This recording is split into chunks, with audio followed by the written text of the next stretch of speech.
교재를 중심으로 해서 먼저 거기서 벗어나지 않는 내용을 먼저 이야기하고 그 이후에 시간이 좀 더 여유가 있으면 또 교재에 나와 있지 않는 이야기도 한번 해보도록 하겠습니다. 이제 첫 번째, 불교 회화의 이해. 불전 벽에 그려진 벽화의 세계. 근데 여기서 보니까 벽에 그려진 벽화만을 이야기하면서 불교 회화를 이야기했더라고요. 근데 불교 회화가 나타나고 있는 그 불교 회화를 표현할 수 있는 그 재료들을 보면은 지금 여기는 벽화만 다루고 있지만 또 우리가 쉽게 사찰에 가면 접할 수 있는 게 탱화라고 하는 게 있죠. 그런데 그는 천으로 그렸기 때문에 수건탱자를 써서 탱화라고 이렇게 이야기하기도 하고, 또 불교 회화가 나타나고 있는 게 이제 목재. 목재에도 불교 그림을 그리죠. 종교적인 그림이나 또는 일반인들이 염원하는 그러한 희망의 메시지에 관계된 그림을 또 표현을 벽에다가 하기도 하고 하는데, 그 소재가 나무에 하기도 하고, 또 그림만 그리는 것이 아니라 갖가지 문양이나 모양들을 나무를 조각할 때도 있고, 돌을 새겨서 표현할 때도 있고, 또는 뭐 동이라든가 또는 뭐 금 이런 것도 활용을 해서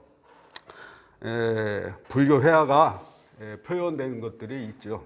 그런데 지금 이 부분은 불교 회화 중에 대표적으로 지금까지 남아있는 것 중에 그래도 아주 유명한 그런 벽화, 또는 종교화로서 사람들의 마음을 위로하고 마음을 힐링시키는 그러한 내용들의 벽화들이 있는 그런 것들을 주로 다뤄서 이야기한 것 같아요. 그런데 그 벽화에 대한 부분이 주 내용으로 되어 있으니까 우선 벽화만을 이야기하도록 하겠습니다. 특히 각 건축물의 벽은 황토로 만들어져 있다. 이 벽화의 특징 중에 하나가 벽이 황토로 되어 있고 그 황토 위에 백토를 입혔다는 것이죠. 그래서 황토로 만들어진 벽에 백토를 붙여서 단장을 하고, 또 그 위에 그림을 뭐 부처님이라든가 또는 뭐 민간인들이 좋아하는 장수나 복을 구하는 그러한 그림들이 벽화로 그려지기도 하죠. 특히나 부처님 상이나 보살상 내지는 뭐 스님의 모습, 또는 교리에 나와 있는, 부처님 말씀하신 것 중에 교리에 나와 있는 전생의 이야기라든가 비유의 말씀, 중생을 제도하는 가운데 비유로 하셨던 그런 말씀들, 그런 것들을 그림으로 변화시켜서 그렸던 것이 있죠. 그리고 단청이라고 하는 것은 나무에 그 황토와 흰 백토를 칠한 것이 아니라, 단청이라고 하는 것은 내룩이라고 하는 색깔을 만들어 가지고 호분과 섞어서 내룩이라는 걸 만들어요. 내룩이라고 하는 색깔은 어떤 색깔이냐면, 산에 가서 물이 흐르는 그 골짜기에 이끼가 끼는데 첫 번째, 두 번째, 세 번째 보면 거기에 초록색인 것 같기도 하고 검은색 같기도 하고 푸른색을 띠기도 하는 것 같은 그런 색깔의 모양을 내룩이라고 불러요. 단청하는 사람들은 그 색깔을 단청을 할 벽에, 그 목재 벽이나 일반 벽에 칠해놓고 그 위에다가 그려야 될 그림이나 문양을 밑종에다가 먼저 그림을 그려놓고 근데 바늘로 그 그림을 따라서 구멍을 다 뚫어요. 구멍을 다 뚫어서 그걸 벽에 대고 호분이라고 하는 조개가루가 있어요. 조개가루 호분이라고 하는데 그 호분으로 종이, 이게 천주머니를 만들어서 탁탁탁탁 이렇게 그 종이 그림 위에다가 구멍이 뚫린 그 그림 위에 치면 벽에 하얀 점선이 쭉 보이게 되죠. 그럴 때 이 그림을 그리는 그 화사는 바로 그 붓을 손이 떨리지 않고 그릴 수 있도록 장척이라고 하는 긴 자를 팔꿈치에다 딱 받쳐가지고 붓이나 손목이나 팔이 벽에 닿지 않게 해서 이렇게 그림을 그리게 돼요. 물론 이제 우리가 벽화를 보게 되면 아주 이 필력이 좋으시고 그림을 많이 그려 보신 분들은 밑그림이 없어도 거의 자기 나름대로 예술적 그림으로 표현을 해서 승화시켜서 그림을 그릴 수 있어요. 그런데 그렇지 않으신 분들은 그러한 밑그림을 이제 그려서 해요. 그리고 또 그림의 정교함을 더 잘 표현하기 위해서도 그렇게 하기도 하거든요. 그런데 제가 알기로는 제가 옛날에 성산에 살 때 같이 계셨던 스님 가운데 그때 생활을 그때 당시 때 10년에서 한 12년 정도 하신 스님이 같이 살았는데 나중에 저 한림에 가지고 월계사라고 하는 곳에 가서 사시면서 불화를 그리시는데 그때 스승으로부터 불화의 초를 하나도 받지를 못했어. 그 스님께서. 그런데 오랫동안 자기도 모르는 사이에 손에 익어가지고 안 보고 이 탱화라고 하는 그 불화를 가로 세로 한 4m, 뭐 한 5m 이런데 그 크기를 그냥 머릿속에 있는 기억으로 다 그려버려요. 그 정도로 이 불화를 하시는 분들은 자기 신심을 바탕으로 해서 그렸는지는 모르겠지만 자기도 모르는 사이에 한 10년 정도 하면 손에 다 익어져 있어요. 그래서 불화를 그린 사람들, 오랫동안 손에 익어버린 사람들은 그 그림을 딱 보면 이 사람은 오랜 생활 능숙한 훈련이 된 사람이다. 아니다를 붓질하는 거 보면 알아요. 붓이 처음부터 끝까지, 처음 시작점부터 끝까지 일정해요. 굵기가. 그 다음에 이 붓질을 한 선과 선의 사이, 그러니까 옷고름 같은 거 이런 걸 그린다든가 또는 이중태로 이루어진, 우리도 가방 같은 거 꼬맬 때 보면 이중으로 이렇게 바늘이 된 거 있잖아요. 그런 것처럼 이중선을 그을 때 그 선이 자를 대지 않고도 했는데 콤파스를 대고 하지도 않았는데 일정하게 나와요. 그런 것들은 아주 기능적으로 익숙하신 그런 결과로 나타나는 것이죠. 어찌됐든 여기서 얘기하는 벽화와 단청은 분명한 차이가 있어요. 근데 같이 혼용해서 막 썼어요. 단청을 입힌 뒤 그 위에 그림을 그리신다. 여기서 단청을 입혔다는 얘기가 아니고 그거를 가칠이라고 그래요. 단청이 아니고 가칠. 가칠을 먼저 하고 단청이라고 하는 것은 붉고 푸르게 칠했을 때를 단청이라고 하고 먼저 밑바탕에 색을 칠했던 건 가칠이라고 그래요. 가칠. 그 다음에 가칠을 해놓고 난 다음에 내 모서리에 극기단청이라고 해서 검정색 선과 흰색 선을 긋고 그 안에다가 그림을 그리게 되는 거죠.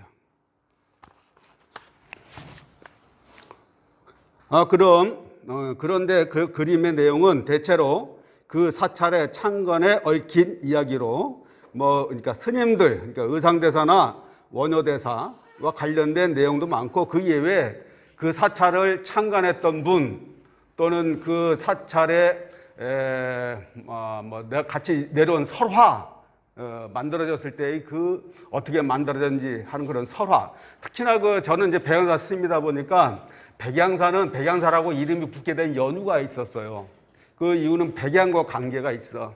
그 백양사 뒤에 보면 약사암이라는 암자가 있는데 그 뒤에 옛날에 산양이 한 마리가 살았다는데 어느 날 그 산양이 그 절에 사는 스님 꿈에 나타나가지고 금강경 강의할 때 그 강의 내용을 듣고 깨달음을 얻어서 몸을 바꿔서 새로운 사람의 몸으로 태어나게 해주셔서 감사하다고 하는 그런 꿈을 꿨대. 현몽을 하셨대. 그래서 그 뒤로 그 백양사의 이름을 원래는 백암사였는데 그 뒤로 백양사라고 이름을 바꿨다고 그러거든요. 그러면서 이제 벽화는 지금은 없지만 양 모양을 만들어서 사천왕문 앞에 세워놓기도 했어요. 이런 것들이 그냥 연유 없이 그냥 하는 것이 아니라 이렇게 설화를 또는 예전부터 내려온 말로 전해져 온 그런 이야기를 바탕으로 해서 그림을 그리거나 조형물을 만들었다는 점. 그래서 그 절의 창건과 관계된 이야기나 그 절에 큰 공적을 남겼던 스님들 그런 그림들이 있다. 그 다음에 또 불교 설화에 얽힌 이야기로서는 호랑이나 봉황, 그 다음에 흰 코끼리 등이 그려져 있기도 하고 또한 설산동자가 이제 법을 구할 때 자기 몸을 버리고서도 버리고서도 법을 구하기 위해서 자기 몸을 희생시키는 그러한 이야기가 있으면 그걸 또 그림으로 그려서기도 하고, 또 사람이 이 세상을 살면서 어떠한 환경에 처했는지, 우리 사회와 살아있는 이 환경이 어떤 환경인지 그것을 그림으로 그려주는 안수정등화 같은 것도 있죠. 안수정등화는 사찰에 가면 많이 그려져 있어요. 특히나 사찰에 가면 가장 많이 그려져 있는 그림이 어떤 그림이죠? 어느 절마다 가면 다 있는 거, 거기가 있어. 부처님의 일대기죠.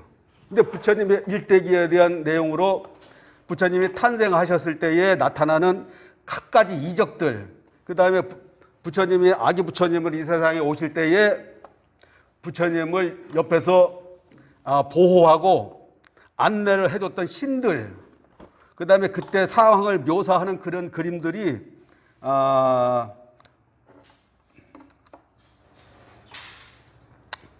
사찰에 가면 거의 묘사대가 있으면서 8폭으로 그림이 벽화에 그려져 있죠. 제가 살고 있는 간통사라고 하는 사찰도 그렇게 8폭의 벽화로 그려져 있는데, 그런 부처님 탄생에 관계된 내용을 어디를 근거해 가지고 지금 오늘날 교리가 만들어지고 했을까요?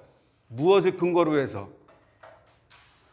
부처님 탄생은 물론 산스크리트어로 기록된 것이 또 있고 남방에 전해되는 이야기도 있지만, 우리나라에서 맨 처음 지금으로 이제 남아있는 기록 중에 맨 처음 설명되어진 부처님의 이야기,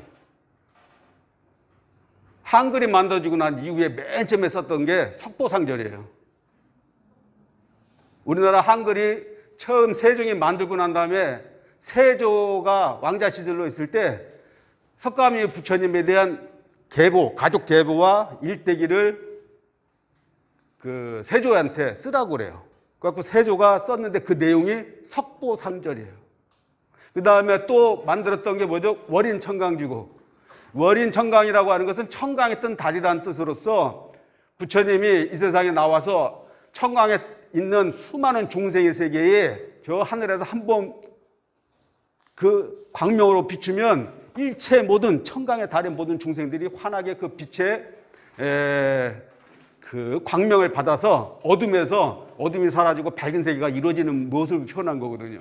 부처님이 중생 세간에 화연으로 자비를 베푸는 모습을 만든 것이 월인청강이야. 그런데 부처님의 계보에 대한 설명을 써놓은 것이 석보상절이고, 그 석보상절에 입각해서 만들어진 석가모니 부처님 탄생도, 그 탄생도가 조선 초기에 그려졌어요. 그 조선 초기에 그려진 부처님 탄생도에 대한 그림이 우리나라에는 불행히도 없고 일본에 있어요. 일본의 그 사찰에 뭐 이렇게 어떻게 이게 유출이 돼서 갔는지도 모르는데 일본 절에 있다고 그래요. 그런데 그 일본 절에 있는 그 그림이 우리나라 조선에서 그게 그려지고 만들어졌다는 것을 석보상절을 통해서 밝혀내는 거예요. 왜냐, 석보상절에 세조가 쓴 글하고 그림이 똑같아. 어쨌든 그 사찰에 가면은 최고 많이 그려져 있는 게 이제 그 부처님을 기준으로 한 일생에 관계된 것을 8폭으로 그려놓은 그림이 있고, 그 다음에 또 많이 그려져 있는 벽화 중에 하나가 마음의 길을, 깨달음을 향해서 가는 것을 그림으로 표현한 시무도라고 하는 그림이 있어요. 근데 그림에는 이 시무도의 그림이 한 가지만 있는 것이 아니라 두 가지가 있어. 하나는 시무도라고 안 부르고 모구도라고 불러요. 모구도. 소를 기른다는 뜻이고, 시부노는 소를 찾는다는 뜻이고 그래요. 그리고 같은 송대 때에 두 분의 스님에 의해서 그림이 그려지게 되는데, 한 분은 묵조선을 하는 그 점수 수행을 통해서 점점 닦아 나감으로 인해서 깨달음에 이른다는 그런 묵조선 입장의 그 그림이 모구도고, 그 다음에 이 세상에 우리의 본래의 자성은 본래 밝아 있고 깨달아 있기 때문에 닦을 것이 없이 그냥 바로 내 마음이 부처임을 알면 된다는 돈수적인 입장에서 그려진 시무도, 소를 찾는 그림이 시무도예요. 마음의 소를 찾는다라고 하는 그런 시무도. 다른 말로는 10폭의 그림이라고 해서 10우도라고도 하죠. 여기까지 그림이다라고. 그 부분도 밑에 나와 있는 것 같아요. 그 내용이, 벽화에 대한 내용이. 또 자기의 본래 마음을 찾아 진리를 깨달아가는 과정을 소를 찾는 것에 비유한 15도가 그려져 있기도 하다. 보통 10단계의 장면으로 이루어져 있으므로 10우도라고도 한다. 그 다음에 15도란 그 내용은 제가 그림으로 보여주면서 다시 설명을 해보도록 하고, 밑으로 쭉 내려와서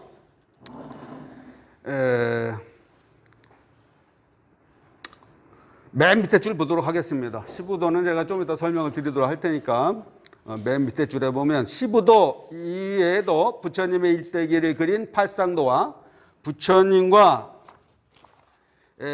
관계되는 다른 장면도 많이 그려져 있다.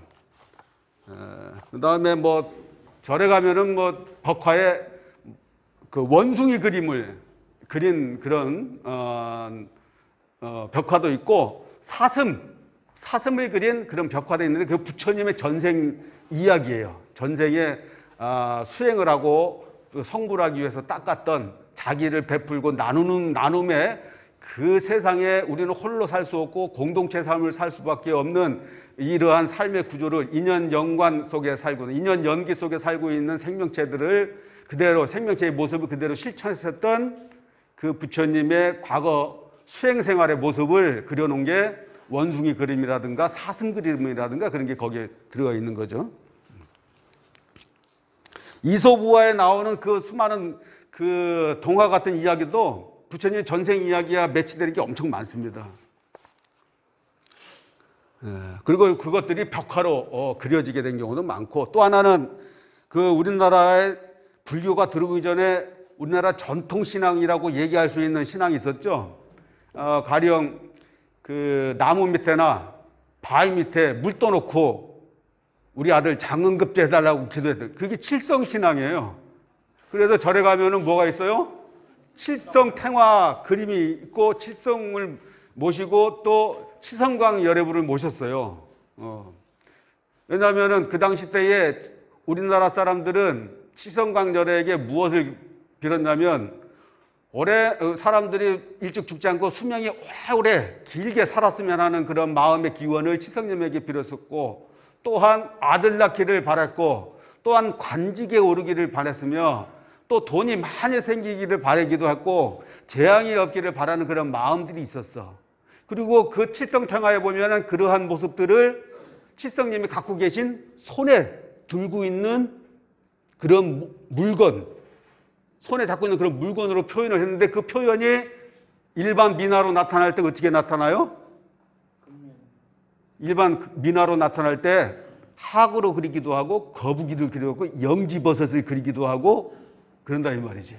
그 다음에 뭐 책을 들고 있는 거, 이런 것들로 표현이 된다 이 말이에요. 그래서 사실 불교의 안에 종교적으로 칠성신앙을 수용을 해가지고 칠성님을 부처님의 한 부분으로 인격화시켜서 원래 불교는 아니지만 우리나라의 전통신앙을 하고 있는 우리 민족의 정신과 문화를 그대로 쓸어버리는 게 아니라, 묻어버리는 게 아니라 받아들여서 수용해서 함께 가는 방법을 취했었다는 것이죠. 그러면서 문화가 더욱, 불교 문화가 그냥 어느 나라에 가든 어느 민족에 가든 그대로 그 문화를 수용해서 함께 공존했었던 그런 사상이 불교의 안에 들어있어요.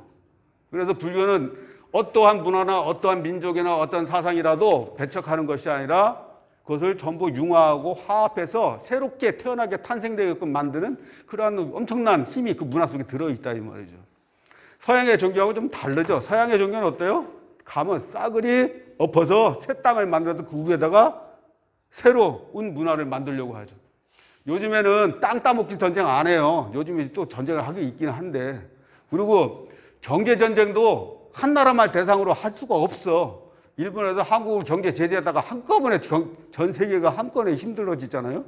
그러니까 요즘에는 서로 이 거미줄처럼 전 세계가 부처님 말씀하신 것처럼 그냥 그물 모양으로 다 성경에서 연결되어 있어가지고 한 군데를 집중적으로 공략할 수가 없어. 그런데 딱 하나 있어. 그게 문화예요. 문화를 공략하는 것. 이 문화를 공략함으로 인해서 그 사람의 사람들의 정신을 지배할 수 있는데, 일본 사람들이 한국에 와서 옛날에 강제 점령했을 때 우리나라 사람한테 뭘 요구했어요? 나무를 베가고 광물을 캐가고 이런 거는 그건 약과야. 그런 거는 세월이 지나가면 딴 데 가서 또 얻어올 수도 있어. 그런데 뭘 시도를 했냐? 내선일제라고 하는 두 나라를 하나 합치려고 했을 때 시도했던 게 이름 바꾸는 거였어요. 이름. 모든 문화의 시작은 문자에서부터 시작되거든. 문자. 기호와 그 기호가 발달을 해갖고 문자가 되고 그 문자를 표현한 게 회화야. 그러니 회화와 문자, 문화는 서로 연결되어 있고 지금은 그 문화를 전파함으로 인해서 그 나라 사람들이 생활이 자국의 문화로 흡수가 되면 그 사람들의 생활 패턴이 전부 바뀌고 수출해서 팔아야 될 물건이 엄청나게 많아지는 거예요. 지금은 이제 문화전쟁이야. 그런데 여러분들 지금 뭐 하고 있어요? 문화를 지금 공부하시고 배우자잖아요. 여러분 최일선에 있는 거야. 총칼을 안 들고 이 정신과 마음으로 최일선에서 우리의 문화를 배우고 문화 지킴 위에 맨 정문 앞에 서 있는 거라고 지금. 다른 사람들 이런 생각을 못하고 있을 때 여러분들은 그 문화를 지금 배우고 시작하는 거야. 제주도에서. 제주도에는 지켜야 될 문화가 또 엄청 많잖아요. 에? 여기는 신화의 땅이잖아. 신화의 섬. 그리고 수많은 신화들이 있고 수많은 다른 사람들이 육지에서는 알 수 없는 우리만의 독특한 독창적인 문화가 제주에는 아주 많이 가지고 있어요. 그런데 그걸 모르면 그 문화에 의한 그 문화가 만들기까지 이 표현되었던 단어들 이런 것들을 우리가 잃어버리게 되면 그 문화 자체가 없어져. 기호, 표시, 문자, 우리가 쓰고 있는 단어, 이 제주도만에 갖고 있는 특별한 단어들, 무엇을 지칭하는 용어들 이런 것을 잃어버리게 되면 문화 자체가 사라져버린다고요. 그러니 여러분들은 이 불교에서 이야기하는 이런 단어의 문자라든가 또는 제주도의 사람만이 쓰고 있는 단어의 문자들에 대한 의미를 여러분이 먼저 익히고 알고 있어야 다른 사람에게 전해줄 수도 있을 뿐만 아니라 최소한 우리가 이러잖아요. 뭔 잘못했어도 최소한 방어권은 있어야 되고 방어권. 우리가 우리의 문화를 안다는 것은 우리의 정신과 주체를 지킬 수 있는 방어권을 갖는 거예요. 그런데 지금은 완전히 노출되어 있다고. 제가 가끔 가다가 BTS라고 하는 그룹을 관심 있게 봐요. 왜냐? 옛날에 그 사람들이 활동했을 때는 방탄소년단, 그 사람들이 활동했을 때는 그저 우리나라의 그 보이 그룹하고 비슷했어. 그런데 어느 순간서부터 그 모습이 엄청나게 변화했는데 그 모습을 보니까 동서양의 문화, 동서양의 사람, 이 사람이 동양 사람인지 서양 사람인지 모르겠고 여자인지 남자인지 몰라. 비슷비슷해 다. 그냥 동서양의 모든 문화와 음악과 문양이 그냥 통틀어져 있어. 그 안에. 그럼으로 인해서 경쟁력을 갖게 된 거죠. 그래서 빌보드 차트에 올라가서 3주 1위를 한 거야. 다 올라갔다 떨어지는데. 근데 왜 떨어졌을까? 1주나 있다가 2주 있다가 그냥 떨어졌어. 그 왜냐? 문자 때문이에요. 한국말로 노래 불러서. 외국 사람들은 한국 문자를 모르잖아. 그러니까는 조금 인기 있다가 사라져버려. 문자는 문화야. 그걸로 봤을 때. 그래서 그 BTS가 맨 나중에 다이너마이트라고 부른 노래는 영어로 불렀어요. 갖고 빌보드 차트 3위까지 세 번을 연 3주를 갔다고. 3번. 왜? 그네의 문화를 흡수해서 자기 걸로 만들어서 다시 보여줌으로 인해 가지고 그것도 한국적인 모습과 함께 보여줌으로 인해서 그것이 먹힐 수 있었다는 것이죠. 즉 우리 문화를 배우는 이 문화 해설사분들은 불교의 문화나 우리 불교 문화를 꾸준히 얘기하지 않는다 하더라도 1700년이라고 하는 오랜 세월 동안에 우리의 생활과 정신과 언어와 함께 해왔던 것들을 일단 알고 또 이 지역 내에서 제주에서 가지고 있었던 지역의 사건들과 그 단어들을 알고 이해하고 있을 때에 다른 것을 받아들여서 소화해서 변화시켜 더 발전시켜 다른 사람한테 보여줄 수 있는 힘을 우리가 갖게 된다 이 말. 최소한 바깥으로 나가서 우리가 하지 않는다 하더라도 외부에서 우리 너 그거 뭐 시골의 촌사람처럼 그렇게 생각을 하고 그런 단어를 써 이런 것보다는 최소한 그런 이야기를 들을 때 방어할 수 있는 힘이 생길 수 있다 이 말이죠. 우리 어린이들이 저 육지 나가면은 제주도 말 안 쓴대. 왜? 촌스럽다고. 그건 문화를 몰라서 그러는 거야. 제주의 문화를. 그 제주의 문화를 제대로 이해하고 알고 있는 학생이라면 절대 다른 사람이 그런 이야기에 마음이 위축되지 않는다고요. 자신 있게 자기 문화를 오히려 설명할 수 있게 되는 것이지. 91쪽에 보면 벽화 중에서 또 흰뼈와 검은 뼈가 나오는 장면이 있는데 이것은 부모 은중형을 설하는 장면이다. 그래서 흰뼈는 남자의 뼈, 검은 뼈는 여자의 뼈라고 이렇게 말씀을 하세요. 아난한테 너 저거 검은 뼈와 하얀 뼈가 어떤 뼈인지 아냐? 물어보면서 하얀 뼈는 남성의 뼈고 검은 뼈는 여성의 뼈라고. 왜 검은 뼈가 여성의 뼈일까? 뼈가 영양분이 없어. 아이를 낳을 때 다 영양분을 아이한테 다 줘버려가지고 또 아이를 낳을 때 피를 너무 많이 흘려가지고 온몸에 피가 다 빠져나가고 영양분이 빠져나가지고 뼈가 하얗게 남아있을 새가 없어. 그래서 돌아가시고 난 뒤로도 여자는 뼈가 까맣다는 거야. 그런데 묘하게도 인류의 조상을 찾아가는 그 DNA를 연구하고 분석할 때 남자는 허당이네. 남자한테는 정보가 없대. 미토콘드리아 DNA라는 게 있는데 그 DNA에 인간의 유전적으로 흘러가는 정보가 들어있는데 그게 남자는 없다는 거야. 여자만 있대. 그게 남자는 없어요. 여자만 있대. 그래가지고 그걸로 조상을 찾아서 연구를 가보니까 그 조상이 어디가 있냐? 인류학적으로 저 아프리카에 있는 거야. 태초에 인간을 만들었을 때 시커먼 놈을 만든 거야. 흰 놈을 만든 게 아니고 유전학적으로는. 그것도 언제 벽화 그려야 되는데. 응? 까맣게. 그래서다 보니까는 벽화가 아니라 하더라도 이미 서양에서는 일부 까만 예수님, 까만 마리아를 조형에 만들어가지고 집에 가지고 있는 사람들도 있어요. 예, 그런 걸 어디선가 내가 본 것 같아. 사진에서도 보고 어디 영화 한 장면에서도 본 것 같고. 저 직접 봤습니다. 직접 보셨어? 예, 문화 해설사 다 씁니다. 어쨌든 문화라고 하는 것은 동서양, 남북으로 끊임없이 변화하면서 서로에게 이익되고 도움이 되는 것들을 받아들이고 흡수하거든요. 왜?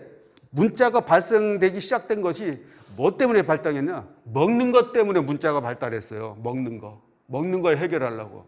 먹는 걸 해결하려면 뭘 해야 돼? 농사를 지어야죠. 농사를 지으려면 어떤 걸 알아야 돼요? 해가 몇 시에 뜨고 몇 시에 지는지, 언제 춥고 언제 더운지, 비가 언제 오고 비가 언제 안 오는지 이걸 기록을 했어야 됐다는 거야. 그래 처음에는 문자로 못 만들고 문양만 만들었던 거야. 이렇게 기호. 그러다 나중에 기호가 문자로 돼서 기록을 남기고 난 이후로부터 사람들이 농사를 아주 잘 지어서 잘 먹고 잘 살았대. 예?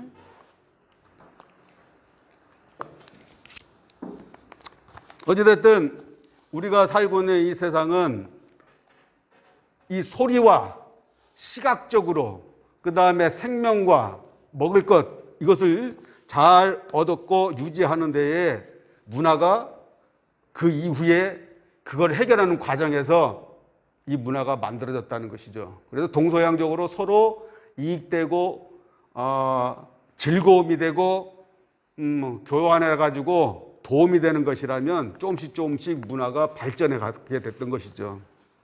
생활의 양식이나 생각도 역시 마찬가지고. 그 다음에 밑으로 내려가서 또 연꽃을 들고 있는 모습은 염화미소, 그리고 설산동자가 염화미소는 그 석가모니 부처님께서 설법을 법문을 하시다가 연꽃을 하나를 딱 들었는데 가섭 스님이 싹 미소를 띄었다고 해서 염화미소라고 하죠. 그 말을 다른 말로는 이심, 전심, 내 마음을 네가 알았구나. 그런데 이게 꼭 부처님과 이 가서 스님만 그런 건 아니야. 엊그저께 TV 보니까 케인하고 손흥민도 이러더라고. 케인이 공을 딱 감추니까 손흥민이 막 뛰었어. 그러니까 거기다가 패스를 해주니까 가서 골을 넣어버리더래. 그래서 나중에 서양에 있는 축구 해설사가 그래. 케인의 그 공 감춤을 손흥민이 알아채고 뛰었다.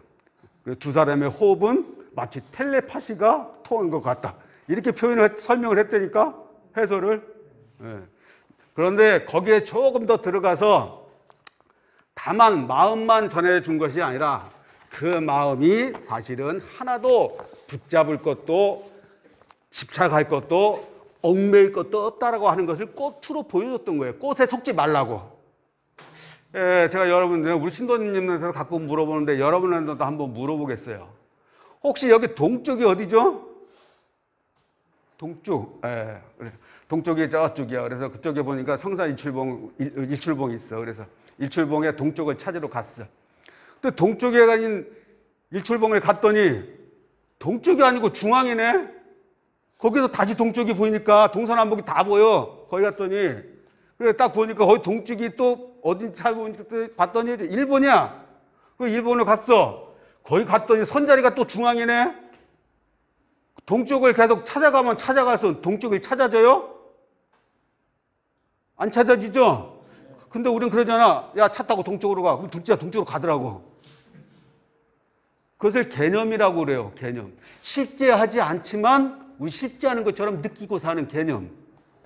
여러분의 이름도 역시 마찬가지예요. 순이야 라고 부르는데 대답은 해. 네. 근데 순이는 찾을 수가 없는 순이야. 잠시 동안 약속에 의해서 불려지는 개념적인 것에 불과해. 여기에 소리가 났어요. 스님도 말을 하고. 이 소리가 안경 속에 있는 거요. 듣고 있는 여러분 귀 속에 있는 거요. 아니면 이 허공에 있는 거요. 이 소리가. 안경을 아무리 부셔봐도 이 속에는 소리가 없어. 허공을 아무리 뒤져도 이 소리가 없어. 여러분의 귀 속을 아무리 파고 머리를 깨봐도 머릿속에 소리가 없어. 근데 어디에서 소리가 있는 거예요? 이것을 연기라고 그래요. 연기. 조건에 의한 왼쪽과 오른쪽, A와 B에 의한 C. 이걸 연기거든. 모든 개념적인 것은 연기를 통해서 일어나게 되는데 실제하지 않아요. 부처님이 그래서 연꽃을 딱 들었을 때 이것을 본 사람만 웃는 거야. 예? 동쪽이 다 개념에 불과하고 실제하지 않는 거구나. 연꽃을 부처님이 딱 보는데 웃었다고 해서 웃거나 연꽃이 포인트가 아니야. 예? 그걸 얘기하는 것이 실제의 실상의 모습, 본래의 모습을 보았던 것이지. 가섭스님이 꽃을 본 것도 앞에 있는 부처님을 본 것도 아니야. 실상의 모습을, 존재의 실상의 모습을 보았다는 것이죠. 프랑스에는 랑깡이라고 하는 유명한 인류학자가 있어요. 철학자이고. 라깡이라고 그러더만.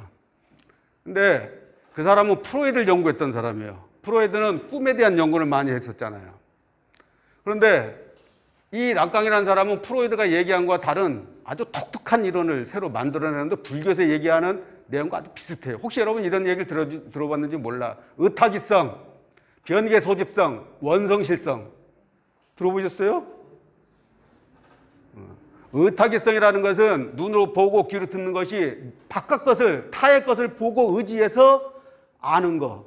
귀로 다른 것을 소리를 들어서 그 소리 구분해서 아는 것을 타에 의해서 알아지는 거야.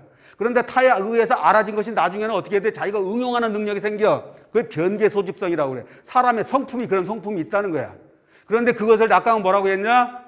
상상계라고 불러. 어린아이가 태어나서는 아무것도 몰랐지만 물어보고 만져보고 울면서 체험해보고 하면서 어느 순간 수많은 1살 때부터 6살 때까지 또는 7살 때까지 외부에서 주변으로부터 정보를 엄청나게 그냥 스펀지처럼 빨아들여가지고 마음의 정보를 안에 가두고 있어. 그러면 그 안에 뭐가 생겨요? 마음이라고 하는 정보를 운용할 수 있는 마음이라는 게 생겨. 이때를 뭐라고 부르냐? 어린아이가 거울을 보고 자기를 확인한 때라고 얘기를 해.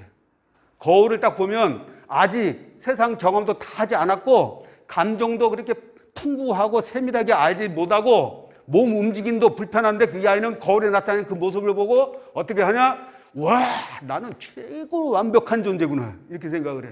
그래가지고 그 자기 얼굴과 생긴 모습과 건전한 체격을 보고 사랑에 빠지면 그걸 나르시즘이라고 그러는데요. 그때를 자아가 형성되는 시기다. 자아.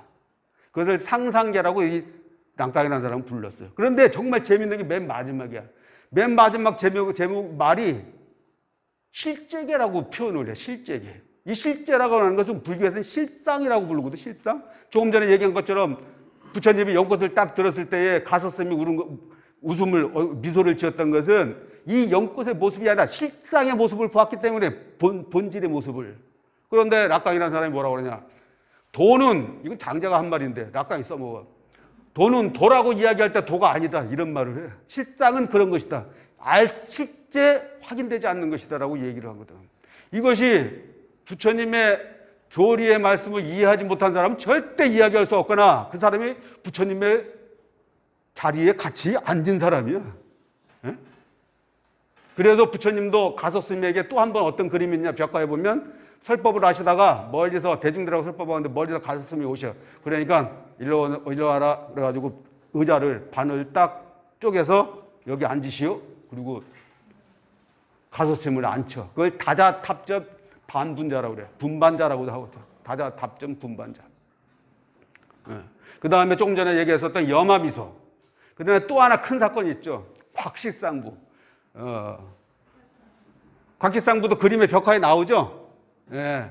그 벽화에 보면은 관 속에 부처님이 이렇게 딱 관 속에 누워 계시다가 가석스님이 오셔가지고 부처님이 이렇게 가시니 우리는 누구를 의지하고 누구를 믿습니까? 너무 슬프고 의지할 곳이 없습니다. 그러니까는 허상을 보지 말아라. 실제의 모습을, 이 몸뚱아리의 윤회의 모습이 아니라 영원히 원래 생사가 없는 본래 여러분의 마음의 세계를 실제의 모습을 보아야 된다고 하면서 발을 딱 내민 게 곽시상부야. 내가 한 가지 질문을 한 번 더 해보죠. 내가 이제 가끔 써먹는 아주 그냥 말장난인데 하얀 구슬하고 빨간 구슬이 섞이면 무슨 색깔이 보여요? 빨간 구슬이 보이지. 빨갛게. 흰 것은 그 빨간 거하고 저 섞이면 빨간 것만 보이고 흰 것은 잘 안 보이죠. 그 말을 다른 말로 하면 물에다가 물감을 타면 무슨 색깔로 보여요? 그 빨간색으로 보이잖아요. 그러면 그것은 섞일 수는 있지만 하나가 된 걸까요? 그와 마찬가지로 우리의 마음은 눈으로 보아서 만들어졌든 귀로만 들어서 만들어졌든 코로 냄새로 만들어졌든 이건 빨간 물감에 불과해. 원래 우리의 마음은 죽는 것도 태어난 것도 아니야. 이 몸뚱아리로 만들어지고 눈으로 보고 귀로 들었던 심성의 구조가 생사가 있는 것이지 우리의 본래의 실제의 모습은 태어나고 죽는 게 아니라는 게 불교의 구원설이에요. 불교의 구원설. 이걸로 보여주는 게 염화미소, 곽시상부, 그 다음에 다자탑점 반분자. 이 세 가지의 내용이 바로 이 실상의 모습을 그대로 전해주는 그런 그림을 벽화로 표현한 거죠. 얼마나 위대한 그림이야, 그 그림이. 그 내용을 알고 나면 과히 상상하기 어려운 그런 위대한 그림들이 벽화로 그려져 있는 거라고. 그 다음에 그 밑으로 한 두 줄 정도 내려오면요. 사찰의 전각은 목재로 골격을 구성하고 그 벽면을 황토로 이용하여 벽면을 구성하고 있다. 이렇게 황토로 된 벽면은 건축의 내외를 구별짓는 용도로 쓰이기도 하지만 부처님이 앉아 계신 곳의 뒷면은 태화를 그리는데 활용되기도 한다. 한데 그런 중에 대부분의 태화가 종이루나 천을 이용하여 걸개처럼 만들지만 곳에 따라서는 벽화로 된 것도 그냥 벽 그 자체에다가 그림을 그린 것도 있다라고 하는 것인데 그중에 가장 유명한 곳이 거기에 있는 벽화는 거의 다 국보야. 강진 무의사. 저는 옛날에 무의사 가서 봤어요. 근데 그 벽화의 전체를 보지는 못하고 그 법당에 가서 후불 하고 저 뒤에 그 후불이 그때 없었던 것 같은데 뒤에 그 부처님 뒤에 보면은 그 관세음보살도는 그대로 있어요. 후불은 계속 그대로 있는데 띄어내고 다른 탱화를 써서 해서 붙였는지 그거는 모르겠어요. 정확하게. 그런데 그 이외에 대부분의 그 다른 정각에 있었던 그런 벽화 같은 건 전부 띄어서 지금 박물관에서 따로 보관하고 있어요. 왜냐? 황토로 만든 그 흙에다가 벽화를 그리기 때문에 오래 보존되기가 힘들어요. 그리고 그림이 너무 수려하고 아름다워. 그러다 보니까 그 역사도 오래됐고, 그래서 거의 국보로, 거의 모든 그림들이 국보로 제정되어 있고, 그게 우리나라에 있는 사찰 중에 그 벽화가 가장 많이 남아 있는 곳이기도 한 것 같아요, 거기가. 그래서 그래 뒤에 오는 쫓아오던 이 무섭게 생긴 코끼리처럼 맘모스처럼 생긴 이 짐승은 세월이야. 세월이 나를 끊임없이 죽음으로 몰아가서 나로 하여금 세월을 피해서 도망가게 만들어. 그렇지만 세월을 피할 수는 없어. 그런데 마치 나를 편하게 씌워줄 것 같은 어떤 나무를 쉴 곳이라고 생각을 해서 집이 됐든 이 사회가 됐든 내가 머무는 곳이 됐든 쉴 곳을 찾았는데, 그 쉴 곳에 뱀이 나를 점점 괴롭히는 이유는, 괴롭힌다는 그 뱀은 무엇을 뜻하냐면은 이 몸이 점점 약해져 가는 것을 뜻해요. 세월이 흐르면 이 몸이 점점 약해져 가는 것. 이 몸뚱아리라고 하는 것은 흙기운, 불기운, 바람기운, 물기운이 모여서 만들어졌다는데, 그 기운이 점점 약해질수록 몸도 약해져. 그걸 뜻하고, 이 우물 바닥은 죽음을 뜻하는 것이며, 하얀지와 검은지는 낮과 밤을 뜻해요. 그런데 5마리의 꿀벌은 우리가 일생 동안 살면서 탐착하고 구하고자 하는 명예, 돈, 사랑, 재물, 그 다음에 수면욕, 식욕, 이 5가지를 얘기하는데 그걸 재색 식수명이라고 그래요. 색, 식, 수, 명. 재물, 색욕, 식욕, 수면욕, 명예욕.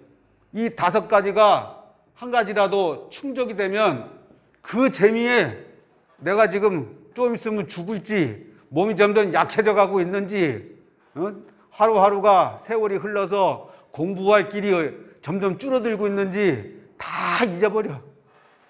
돈 버는 재미에, 여색에 빠진 재미에, 먹는 재미에, 잠자는 재미에, 자기를 알아주는 그런 명예가 높아져가는 그런 재미에 내가 어떠한 환경에 처했는지를 잃어버리고 망각하고 산다 이 말이지. 그거를 안수정둥이란 그림으로 표현을 했거든요. 절에 가면 이 그림이 있어요.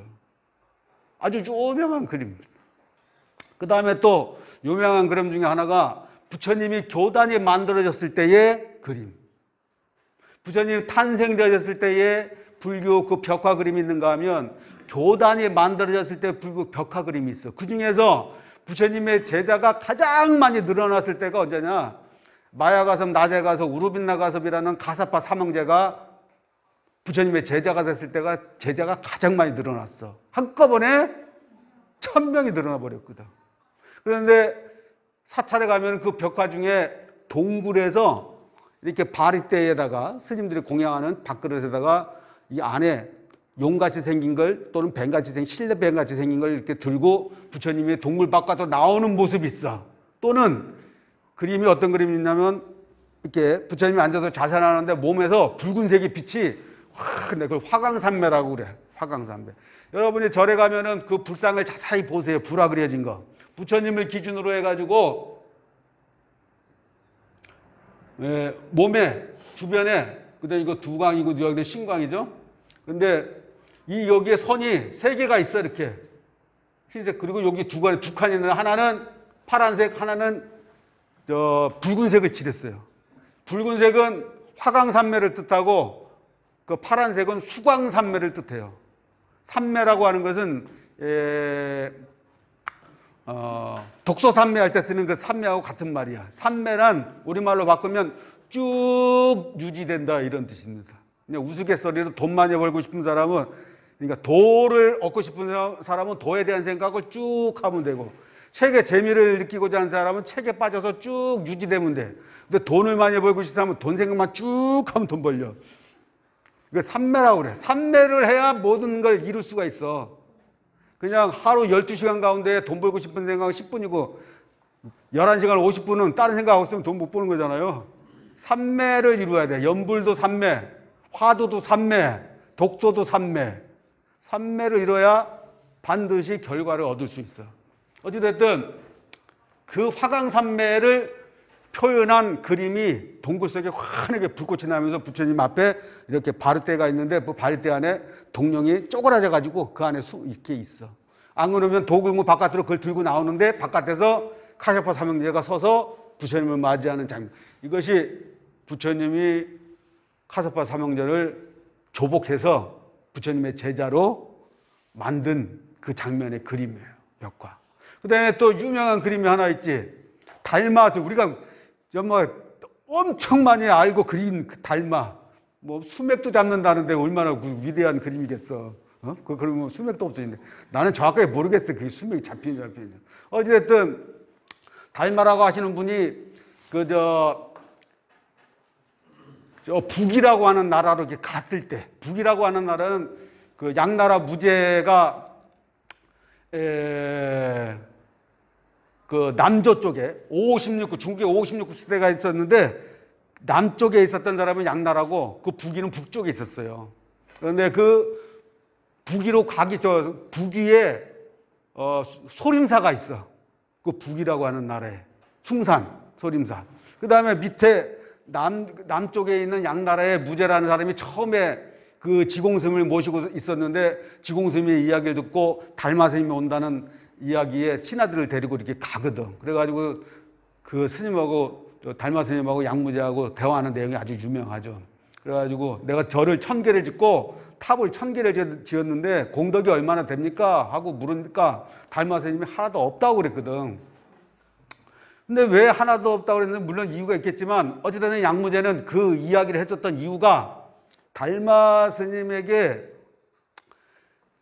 그 대화를 해서 자기에게 좋은 답변의 이야기를 들음으로 인해서 외교를 좀 잘해볼까 하는 것이 있어요. 왜냐하면 달마 스님도 그때 향지국이라고 하는 나라의 왕이었었고 중국은 그때 당시 때에 인도로부터 불교를 많이 유입하던 때야. 그때가요.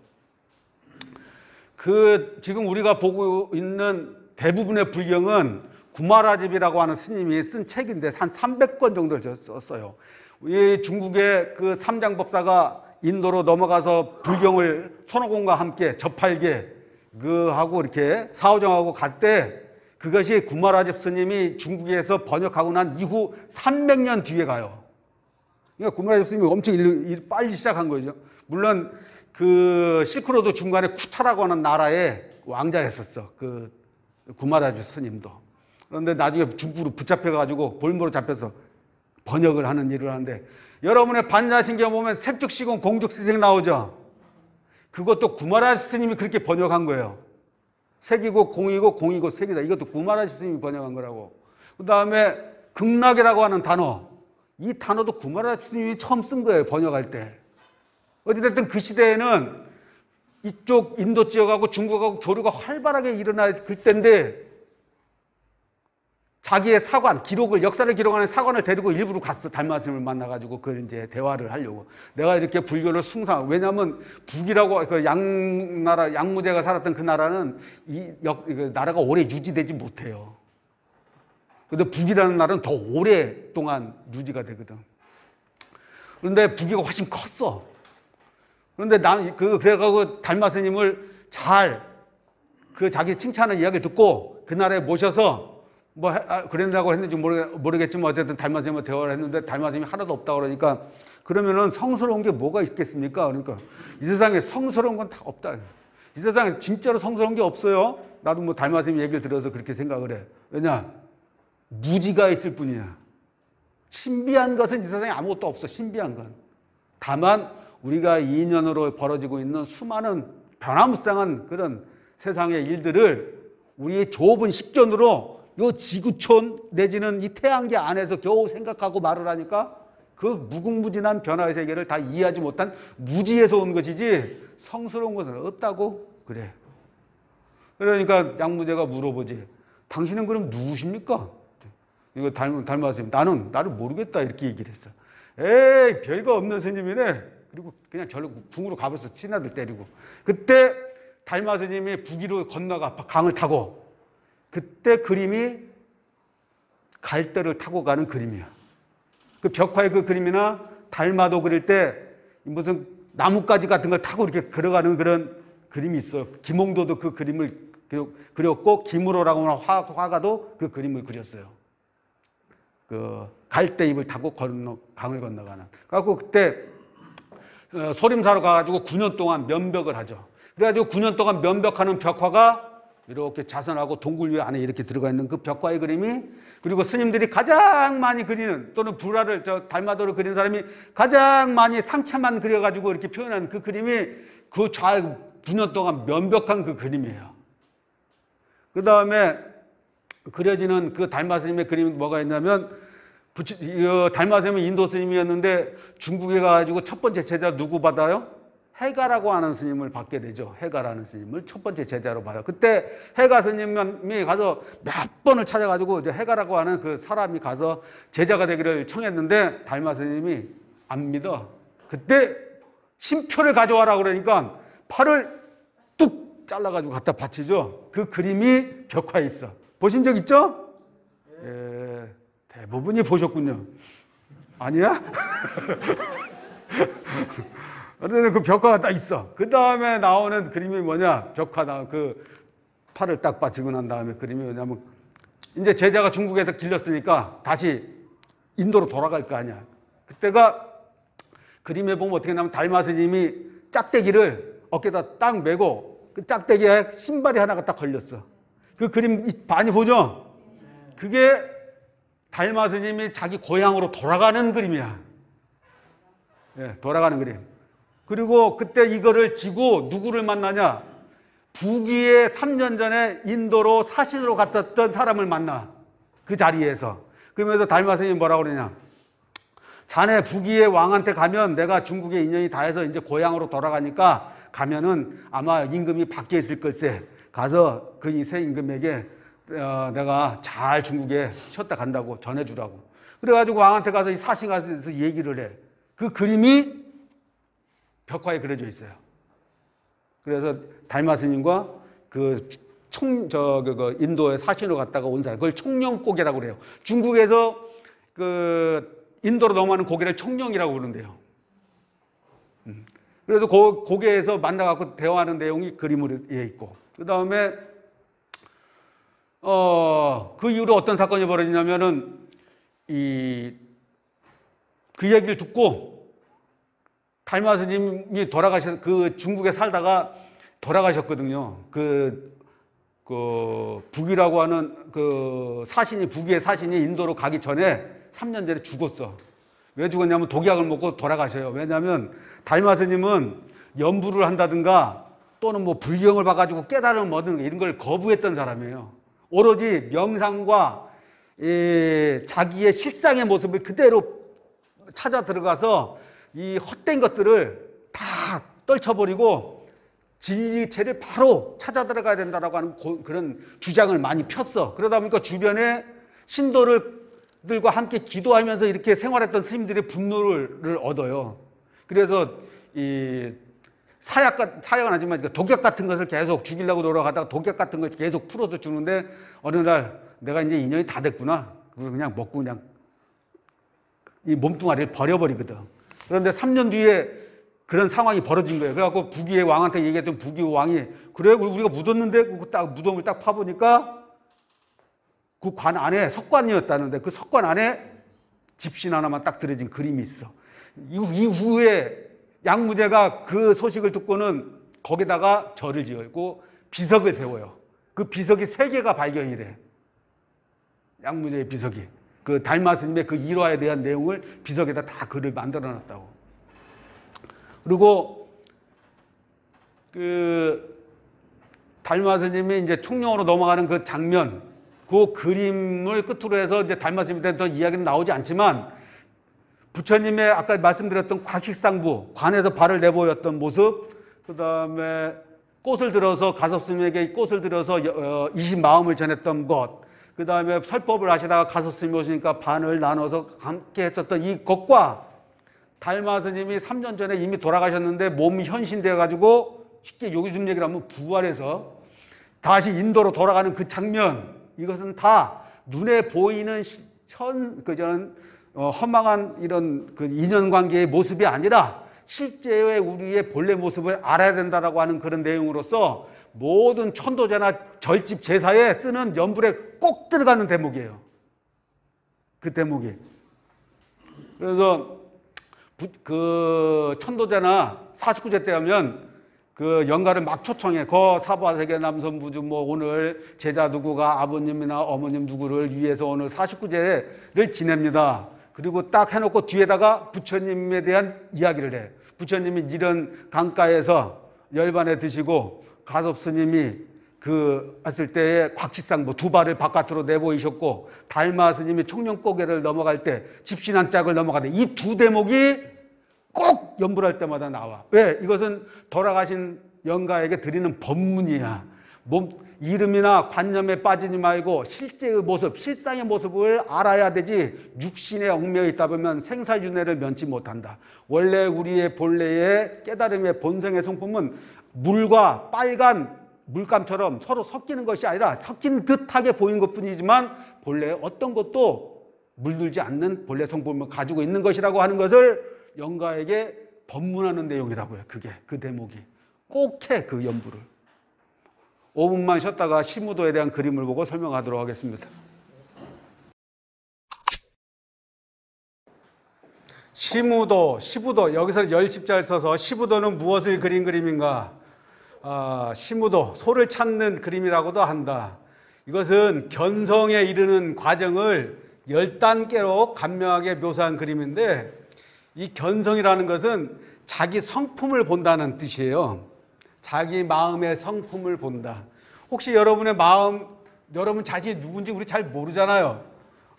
요번에 잠깐 들으니까는 나훈아 씨가 테스 형 불러가지고 인기를 끌었다대. 어? 그 테스가 한 말이 있잖아요. 너 자신을 알라. 근데 나는 내 자신을 잘 모르겠어. 누군가 나한테 당신 누굽니까? 물으면 이름은 얘기할 수 있지만 그 이름이 나는 아니야. 왜냐하면 이름은 수로 바뀌기도 하잖아요. 수도 없이 바뀌어. 그 다음에 얼굴에 있는 내가 이게 나냐? 이거는 뭐 썩으면 없어지는 거 나라고 할 수가 없는 것이지. 나라고 얘기할 수 있는 게 뭔지는 모르겠어. 그런데 그 나라고 얘기할 수 있는 것을 뭐라고 부르냐? 너 얼굴이라고. 너의 얼굴. 너의 본래 얼굴. 그래서 주인공이라고 불러요. 너의 몸뚱아리를 끌고 다니는 주인공. 이 사람도 바로 돌아가시고 난 뒤에는 몸에 열기도 있고 눈동자도 아직 썩지 않아서 그대로 있고 눈을 까보면 눈에 비추 있고. 마이크요? 안 껐는데요? 그대로. 네. 있는 그대로의 모습이 그대로 사람이 살아있을 때 모습과 같은데 그 몸이 사람이 죽었다고 해서 움직이질 않잖아. 그래서 옛날에 어른들은 나라고 하는 주인공을 찾을 때 이렇게 찾으라고 그랬거든. 추울 때 옷을 입고 더울 때 옷을 벗고 배고프면 밥을 먹고 졸리면 자고 앉고 일어설 때 너 몸뚱아리를 끌고 다니는 그놈, 그 주인공이 무엇이냐 이렇게 물어보라고 그러거든. 이목고 와두로 할 때 그렇게 하거든. 주인공 찾는 와두로 할 때. 그래서 여기서도 얘기하는 견성이라고 하는 것은 그 성품을 본다는 뜻인데 그 주인공을 본다는 뜻이에요. 그래서 그 주인공을 보는 방법을 설명해 주고 있는 게 시부도다 이 말이죠. 자기 마음, 내가 누군지를 알게 해주는 방법, 나의 몸뚱아리를 끌고 다니게 하고 나를 생각을 일으키게 하는 그 주인공을 제대로 아는 것을 견성이라고 부른다. 근데 이 견성의 방법이 두 가지가 있대. 그래서 두 가지 중에 한 가지는 그 그림으로 그릴 때에 보명이라고 하는 스님이 그린 모구도가 있고 그 다음에 과감이라고 하는 스님이 그린 시무도가 있는 거예요. 그러니까 시무도가 두 개야. 근데 시무도라고 안 부르고 하나는 모구도라고 부르고 하나는 시무도라고 불러요. 보명이라고 하는 스님이 그린 그 10가지 소그림은 모구도, 과감이라고 하는 스님이 그린 그 소그림은 시부도, 시무도 또는 시부도라고 불러요. 그런데 이 보명이라고 하는 스님이 그린 그림은 설명이 어떻게 되어 있냐면 검은 소에서 점점 흰소로 나아가는 검은 소에서 점점 흰소로 나아가는 곧 오염된 성품을 점점 닦아서 청정한 성품으로 나아가는 점점 닦아가는 과정, 그것을 모구도라고 하는 10가지 그림으로 표현을 한 거예요. 그 다음에 뒤에 나오는 그 과감이라고 하는 스님의 그림은 검은 소에서 바로 흰소로 되어버리는, 곧 등을 돌리면 보지 못한 것을 바로 보아버린다고 하는 그런 의미로 10가지 소에 대한 그림을 그린 거야. 무슨 말인지 이해가 돼요? 가령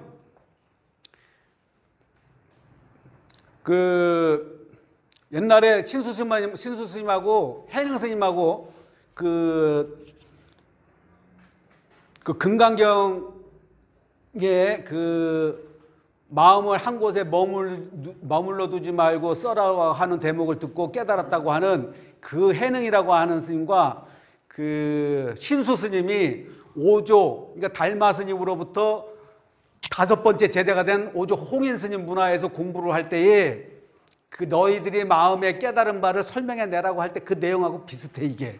왜냐하면 신수 스님은 거울에 때가 끼면 때를 막 점점 닦아서 거울이 밝아지면 그때 내 성품이 확 나타난다, 이렇게 신수 스님은 썼고, 해능 스님은 지혜라고 하는 것은 원래 거울이다 때다 이런 게 없는 것이기 때문에 거울도 때도 이런 것을 뿌리 자체가 없는 것을 알면 바로 자기 마음을 아는 것이다, 이렇게 얘기를 해가지고 금방 여기서 얘기한 것처럼 검은 소를 조금씩 길들이고 닦아서 하얀 소가 되느냐, 검은 소가 한순간에 확 하얀 소가 되느냐, 이 차이예요. 점점 닦아가지고 하얀 소가 되느냐, 한순간에 확 소가 되느냐, 이 뜻인데, 제가 아까 여러분들에게 말씀을 드렸잖아요. 하나 질문했을 때 하얀 구슬하고 빨간 구슬이 모이면 빨간색으로 보이는데 빨간 구슬을 다 주워내야 흰 구슬만 보일까요? 그냥 흰 구슬은 원래 흰 구슬이고 계속 흰 구슬로 있는 거야, 이렇게 보는 거예요. 한쪽은 보명스님이 그린 그림의 모구도는 하얀 구슬과 검은 구슬이 있으면 검은 구슬을 다 골라내야 하얀 구슬이 됩니다, 이렇게 얘기하는 거고, 과감스님이 얘기하는 그림은 까만 거하고 하얀 거하고 섞여 있어도 하얀 거 본래부터 하였어, 이러고 얘기하는 거야. 그래서 점점 닦아서 간다고 해서 점수수행이라고 얘기하고, 과감스님이 이야기한 것은 도노돈수법이라고 얘기해요. 그런데 우리나라의 지금 수행법은 임재스님의 도노돈수법의 참선 수행법을 하고 있어요. 화두선이라고 하는.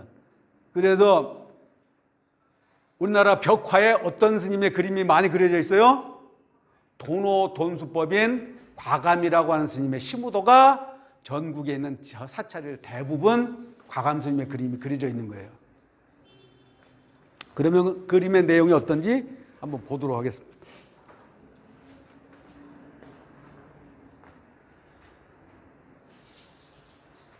이것은 지금 보명 스님의 그 10가지 그 소를 길들이는, 그래서 하얀 소로 만들어가는 과정을 그림으로 표현해서 그리는 그림의 10폭으로 하나, 둘, 셋, 넷, 다섯, 여섯, 일곱, 여덟, 아홉, 열. 단어는 미목, 초조, 미목이라는 것은 아직 모른다는 뜻이에요. 미알미자에다가 기르지 못했다 이거. 아직은 그냥 소를 봤더니 코가 새카매. 근데 이 소가 왜 새카매요? 원래 우리의 마음은 청정하고 맑고 깨끗한데 보고 들은 것이 쌓였어. 마치 구슬이 맑고 오색에 영롱한데 똥톡에 들어있으면 몸이 다 똥으로 묻어져 있잖아. 그 똥에 눈, 귀, 코, 입, 몸이 감촉하고 느낀 것들이 쌓여진 정보라고 이야기하는 거예요.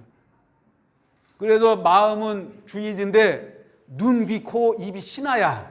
눈, 귀, 코, 입, 몸은 신하고 마음은 주인이고 왕이야. 그런데 왕이 눈, 귀를 쓰고 이걸 부리고 살아야 되는데 보통의 사람들은 마음으로 눈, 귀를 이게 부리고 사는 게 아니라 보는 대로 마음이 끌려가고, 듣는 대로 마음이 끌려가고, 냄새 맡는 대로 마음이 끌려가고, 소리가 나는 대로 끌려가고, 느껴지는 대로 끌려가기 때문에 전도됐다고 보는 거예요. 뒤집어졌다. 왕이 주인이 돼야 되는데 눈기코라고 하는 이 친아가 주인이 되어버린 것을 전도됐다고 그래. 그래서 반야신경에 보면 뭐가 나와요? 안입이 설신이 없고 이런 게 다 없다 그러면서 전도몽상이라잖아. 뒤집어진 꿈을 깨자 이거야. 네? 그 그림이 바로 이 검은 소야. 눈, 귀, 코, 입, 몸이 주인이 된 소. 자기 마음이 주인이 되지 못하고 눈, 귀, 코, 입, 몸으로 받아들였던 정보로 마음속에 두고는 일생 동안 자기가 주인이 돼서 자기를 살지 못하고 자기 삶을 살지 못하고 보이는 대로 살고 들리는 대로 살고 감정 생긴 대로 살고 인연에 끄달려서 살고 자유로운 때가 한 시간도 없었어. 그때의 모습을 검은 소로 표현한 거예요. 그 다음에 그런 내 모습을 이제 좀 봤어. 그러니 여러분 문화 해설사분들은 참으로 다양한 일이지. 이런 인연을 무슨 인연이라고 부르냐? 맹구 우목의 인연이다 이렇게 얘기해요. 맹구 우목의 인연. 여러분 맹구 들어봤죠? 맹구. 나는 맹구가 아니에요. 이런 제자 TV에 나오잖아. 맹구 이상한 소리 듣는 분들이 면서 맹구가 거기서 나온 것 같아. 맹구는 눈먼 거북이란 뜻이에요.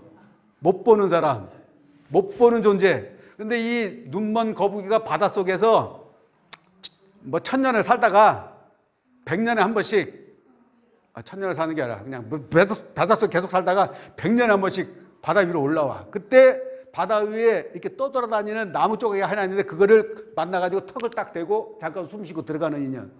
이것이 맹구 우목의 인연이라고 그래. 불법을 만나거나 내가 누군지를 한번 연구해보고 찾아보고자 하는 마음을 내서 불법을 이해하는 시작의 단계에 발심을 했다면 맹구 우목의 인연을 여러분은 다행히도 맺은 거야.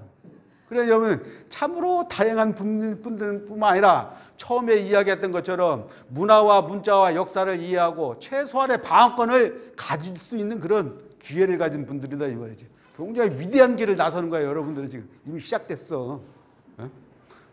그러니까 막 광채가 나는 거 같네 전부 여러분들한테. 아주 멋져. 자, 그 다음에 이제 수제라고 하는 것은 손으로 끌고 간다는 뜻이에요. 네, 딱 들고 가고. 회수는 얘가 처음에는 뭐 소가 지가 가는 대로 막 가려고 그러니까 그냥 강제로 끄집어 당기는데 나중에 소가 자기가 뒤로 돌아서 머리를 돌려서 내가 내 마음을 막 끌고 가지 않으려고 해도 내가 스스로 나에게 돌아와. 가령 이런 거와 같이 옛날에 어느 TV를 보니까 아버지가 실패를 해서 고등학교 때 학교를 그만두고 문제아가 됐던 애가 있었어. 그래서 화가 너무 나고 돈은 없고 어디 가서 화풀이 할 데가 없어서 산에 가서 돌을 깨기 시작했어. 손으로 돌을 깨. 근데 옆에서 지나가던 사람들이 막 칭찬을 하는 거야. 그러니까 자기 칭찬이고 좀 우쭐해졌어. 그 다음부터 얘는 뭐래? 맨날 돌을 깼어. TV에도 나왔었어요. 이 사람이. 그러다가 차력사가 됐어. 막 팔뚝이 막 여기가 이만했어. 그러면서 자기는 돌을 깨는 것으로 해서 자신감을 얻었다. 인생을 포기해버렸다가 말썽꾸러기가 됐다가 그 돌 깨는 그 일로 인해서 다른 사람이 인정하고 또 자기도 그것이 희열이 나고 기쁘고 스트레스도 풀리고 그러다 보니까 나중에는 막 거기 돈벌이도 하는 거야. 그 거리에 나가서. 그러면서 자기 삶을 자신감을 찾아서 다른 일을 자신있게 할 수 있는 그런 힘을 얻었다라고 방송에 나와서 한번 이야기하더라고. 그때 그 사람이 20대 초반인가 그랬는데. 근데 이게 지금 그거예요. 회수.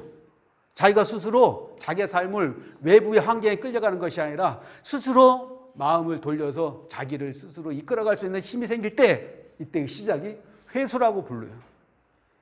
그 다음에 순복. 순복은 이제 자기 마음이 잘 자기가 원하는 대로 순응을 해. 유혹에 잘 빠지지 않아. 네? 우리는 보통 유혹에 빠지는 이유가 보고 듣는 것에 마음이 약해서 유혹에 빠지잖아요. 이 순복 정도 되면 유혹에 빠지지 않는다. 그 다음에 유혹에 빠지지 않으면 뭐가 돼? 그때부터는 장애가 없어져. 그래서 무해라고 그래요. 무자는 없을 무자다가 장애자거든요. 장애가 없어져. 우리가 인생을 살면서 장애가 없다고 표현하는 유교의 단어가 뭐가 있죠? 불혹. 나이가 40이 되면 불혹이다. 그 불혹이라는 게 안지불자에다가 혹될 혹자예요. 미혹하다는, 미혹하다. 그러니까 미혹하지 않다는 뜻이야. 이미 나이가 40이 되면 세상에 할 일 안 할 일 다 알고 정보를 들여막고 다 들였고 그냥 뭐 공부도 필요 없어. 그냥 살면 돼. 그때가 불혹의 나이야, 40. 그걸 무예라고 그래요, 무예. 그 다음에가 이문, 자유자재로 자기가 운영할 수 있어. 그걸 이문이라고 부르고, 그 다음에 상망, 이제 내 주인공이다. 무슨 이거 신하다. 이런 것도 이제 한 몸이 돼버렸어. 주인공과 신하가. 눈, 귀, 코, 잇몸, 이 외부에 있는 신하와 이 마음이라고 하는 주인공이 하나가 돼버려서 서로 구분할 필요가 없는 거야. 괜히 뭐 긴장하고 그냥 공부해야지, 챙겨야지, 마음을 내려놓아야지 이런 거 없이 그냥 하나가 돼버린 상태를 상망이라고 그래. 그 다음에 자기 혼자 독조해. 세상의 모든 것이 다 해결돼 버렸어. 아주 즐거워. 행복해. 독조가 돼. 그러면 이제 너다, 나다, 있다, 없다, 밤이다, 낮이다 이런 것들을 다 잃어버리고 공양 상태가 돼버려. 그것을 쌍민이라고 그럽니다. 이것이 이제 보명 스님이 말씀하시는 그 점점 자기를 닦아서 깨달음의 길에 너와 내가 따로 있는 것이 아니라 함께 공존하는 것이다라고 하는. 어차피 인간은 사회적 동물일 뿐만 아니라 인간뿐만이 아니라 이 세상에 살고 있는 모든 나타난 존재는 홀로 존재하는 것이 없다. 인과 연이라고 하는 연기적 작용을 통해서 C라고 하는 새로운 결과물로 끊임없이 변화하면서 또 그 C는 D와 만나서 E가 되어서 또 흘러가면서 변화한다. 끊임없이 머물러 있지 않고 변화한다라고 하는 그 이치를 알게 된다면 그 나라고 고집할 수 있는 것이 그 어떤 것도 없다는 것을 알게 됨으로 인해서 나도 고집하지 않고 너도 고집하지 않는다. 내가 있다라고 하는 것은 곧 너가 있기 때문에 확인을 하는 것이다. 나라고 하는 것을. 그렇게 논리가 전개가 되게 돼요. 나는 내가 있어서 나를 아는 것이 아니라 네가 거기 있었기 때문에 너 때문에 나를 확인하게 되었다. 그래서 이 세상은 홀로 존재한다. 이것도 이거 불교에서 불교적인 사고방식을 하게 되면 아는 그런 내용인데 낙강도 그런 얘기를 하더라고. 나를 알게 하는 것은 내가 아니라 바로 너다. 이렇게 얘기를 해요. 불교적인 그 논리를 엄청 많이 펴서 그 사람이. 어쨌든 이것은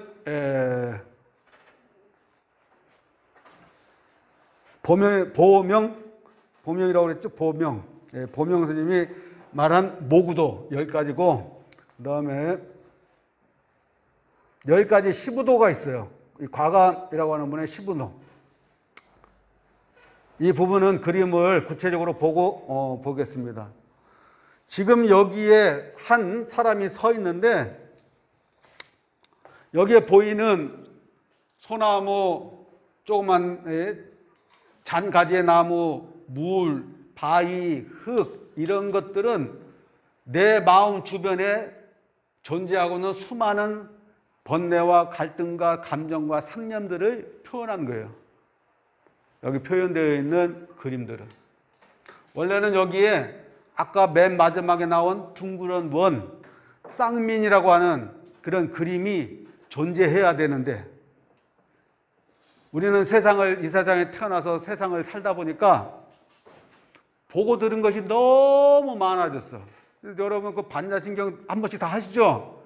반야신경의 첫 구절에 나오는 게 뭐예요? 마하반야 바람일다 심경 관자재 보살이 행심 반야 바람일다시 반야 바람일다를 행할 때 반야바람일은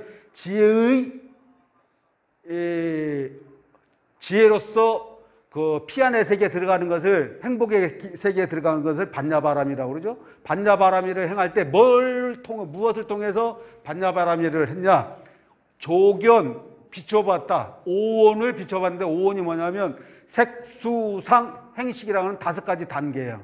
색수상 행식은 뭐냐면 물질, 받아들임, 눈에 영상이 맺힘, 눈에 맺힌 영상이 뇌로 전달되는 과정, 뇌에 전달됐던 과정이 머리에 이식되어지는 것을 5가지를 그 단계를 통해서 기억된다고 해서 오온이라고 그래요. 5가지 쌓였다라고 보는 거거든. 가령 여기 제가 여기 있는데 여러분은 나를 보는 겁니까? 여러분 스스로를 보는 겁니까? 엄청 쉬운 질문이군요. 어찌됐든 여기 있는 제가 여러분들 나를 본다는 것은 여기 있는 건 난 물질이에요. 내가 열어볼 때도 물질이고 생명이든 어쨌든 어떤 형상이 보여. 그러면 형상이 있었던 걸 제 첫 번째 단계. 근데 그 형상이 내 눈동자까지 찌리리리하고 올 때 이걸 받아들임의 장애 두 번째 단계라고 그래요. 이 받아들였던 것이 어디 와서 맺혀요? 눈동자에 와서 맺혀. 그래서 사람은 사실은 내가 당신을 여기 있는 여러분들 본다는 것은 여러분들이 내 눈동자에 다 들어와 있기 때문에 보는 거야. 제가 뒤를 돌아보고 거기 있는 분들을 안 보면 눈동자에 여러분들이 안 들어와 있기 때문에 못 봐. 그럼 나는 뭘 보는 거예요? 내 눈동자에 맺힌 모습을 보는 거예요. 여러분을 보는 게 아니라. 그죠? 그런데 어찌됐든 그 상이 눈동자에 왔어. 그 다음에 눈동자에 온 상이 어디로 가? 모양새가 뇌로 전달이 돼. 그 네 번째. 눈에 왔을 때가 세 번째. 뇌로 전달때가 네 번이고 머릿속에 딱 저분은 눈이 부리부리하구나 이렇게 알면 그 다섯 번째야. 그런데 눈으로만 아는 게 아니잖아. 말을 붙여보니까 목소리가 야 사자처럼 너무 멋져. 그러면 소리로 그 사람을 알게 돼. 그런데 아주 좋았는데 옆에 가서 이야기를 하다가 좋은 거 목소리도 좋고 모습도 좋아서 옆에 가서 붙어서 이야기를 하다 보니까 냄새가 나는데 멋진 냄새가 나는 거야. 남성의 향기가. 그러면 냄새로 또 상대방을 인지하게 되잖아. 그러다 악수를 했어. 엄청 따뜻하네 손이. 이렇게 해서 상대방에 정보가 쌓여. 그것을 오온이라고 해요. 다섯 가지 작용을 통해서 눈으로 다섯 가지가 쌓이고, 귀로 다섯 가지 단계를 통해서 쌓이고, 코로 다섯 가지가 통해서 쌓이고, 감촉으로 다섯 가지가 거쳐서 쌓였는데 이게 동쪽이라고 불리우는 실제하지는 관념이라는 거야. 그 마음으로 만들어 그렇게 정보가 쌓였던 것이. 그것이 바로 그려진 나무요, 물이요, 풀이요, 흙이다. 우리가 태상에 태어나서 살면서 오온작용을 통해서 쌓아놔서 알게 됐던 모든 것들이 그림으로 표현됐어. 그런데 여기서 우리는 뭘 찾아야 돼? 이 그림이 아닌 그 속에 들어있는 나의 본 모습을 찾아야 된다는 것이죠. 첫 장면이 그거야. 그래서 이 첫 장면을 싹 지우면 뭐요? 쌍민이 돼. 아예 없어버리면. 아니면 이것을 있는 그대로 이거는 뭐 어디에 그려진 거예요? 흰 바탕 안에 그려졌잖아요. 그 흰 바탕이 나라고 생각하고 주인공이라고 생각하면 함께 하고 있지만 덮여 있었을 뿐 나의 주인공은 항상 이 안에 같이 공존하고 있었던 거 아니에요. 그것이 불교에서 얘기하고자 하는 거예요. 부처와 중생은 하나다. 번뇌와 지혜는 하나다. 이 안에 함께 들어있어. 그게 돈수법이에요. 처음에는 잘 몰랐지만 끊임없이 연불 하고 끊임없이 화두 공부하고 끊임없이 경전을 보면서 지혜를 키워나갈 때 삼매를 얻게 되면 한순간에 자기도 모르는 사이에 그 시간에 알게 되는 것. 그것이 바로 도노돈수다. 그 다음에 시간이 다 되니까 얼른 보도록 하겠습니다.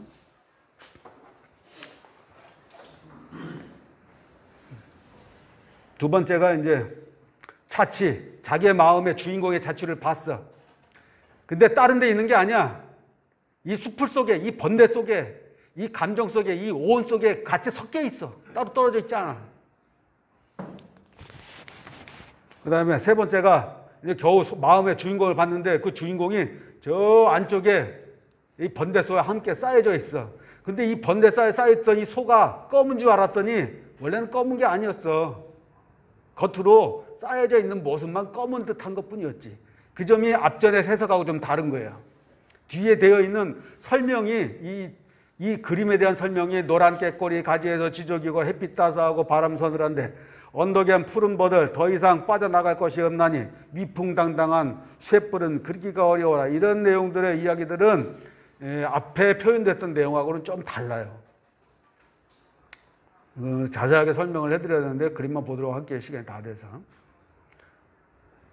그 다음에 이제 소를 잡아서 내 것으로 만들었어. 그걸 이제 득으라고 그래요. 득그 다음에 소가 그냥 원래 하였음을 겉에만 오염이 되어졌을 뿐 속 안에는 오염된 게 없어. 그냥 원래 하얗던 거야. 오염된 것만 그냥 씻어내고 있는 거지. 그렇다고 해서 이 주변에 있는 번뇌라 때라든가 이런 것들을 다 지우거나 없애지는 않아. 이거 함께 해. 깨달았다고 해가지고 그 사람이 그냥 번뇌에 대한 것도 다 한꺼번에 지워버리면 그 사람은 멍청한 사람이 돼가지고 어린애처럼 다른 사람하고 교화의 말도 못하고 그래. 그럼 어떤 사람들 그러잖아. 아유, 저 스님은 도인이고 깨달았다고 하는데 세상대로 하는 걸 몰라? 이렇게 얘기하는 사람도 있고, 저 스님은 도인이라는데 어떻게 사람과 사람끼리 서로 지켜 예의도 없고 이렇게 얘기하는 분들, 그거 뭐 때문에 그래요? 번뇌까지 다 지워버려서 그래. 번뇌와 지혜는 함께 공존하는 거예요. 한 몸이야. 둘이 아니라고. 그게 도노돈수적인 입장이에요.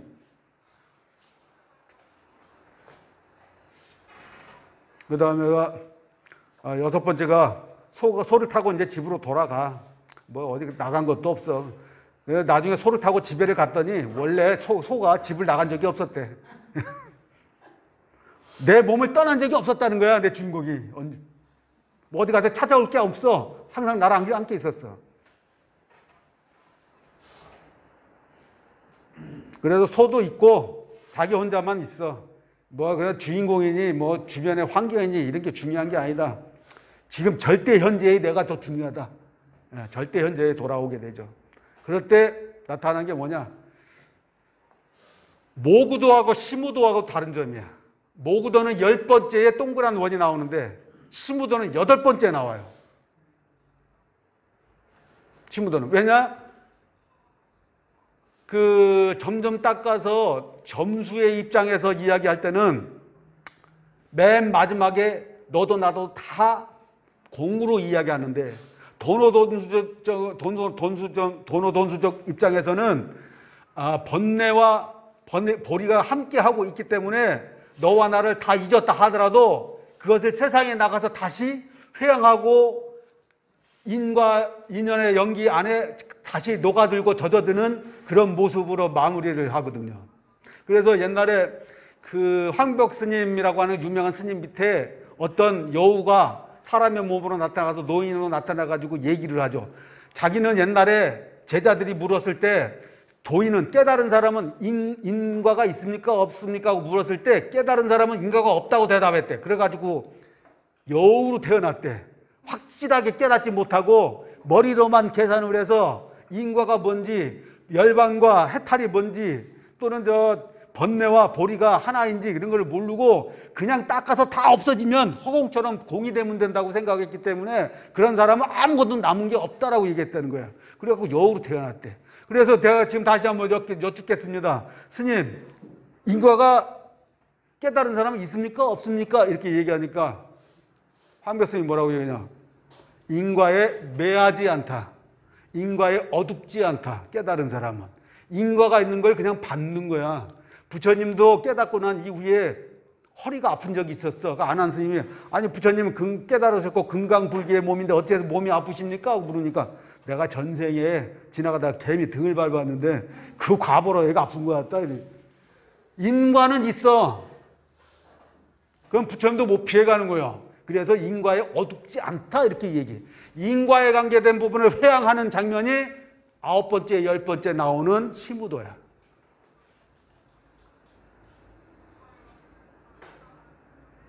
그래서 반번 한원이라서 근원으로 돌아가서 세상에 나가서 다시 펼치는 것을 임전수소, 저자에 들어가 손을 들이우며 교화를 하는데 그때 교화를 할 때는 뭐 어떤 상황이 되냐? 뜨거운 물인지 찬물인지 안 가려. 그것이 흙투성이든 재투성이든 상관이 없어. 자기가 처해진 환경이 내가 할 수 있는 최선의 장소야. 환경이란 좋고 나쁜 게 없다. 같은 여건으로 주어진 조건만 있다면 깨달은 사람은 아무 불만 없이 거기서 할 수 있는 일을 할 뿐이야.